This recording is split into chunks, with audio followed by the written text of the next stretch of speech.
மக்கள் எல்லாம் நலமா என்று மனதில் கேள்வி எழுந்தது. சட்டம் ஒன்று வைத்திருந்தான், சிலருக்கு மட்டும் உதவியது. பணக்காரர் சிரித்தார்கள், ஏழைகள் மட்டும் வருந்தினார்கள்.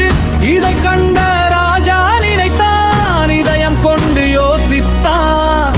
என் மக்கள் எல்லாம் சமம்தான் என்று மனதில் நினைத்தான். புதிய சட்டம் இயற்றினான் அவர், பொதுமக்களுக்கு நல்லதாய் தர.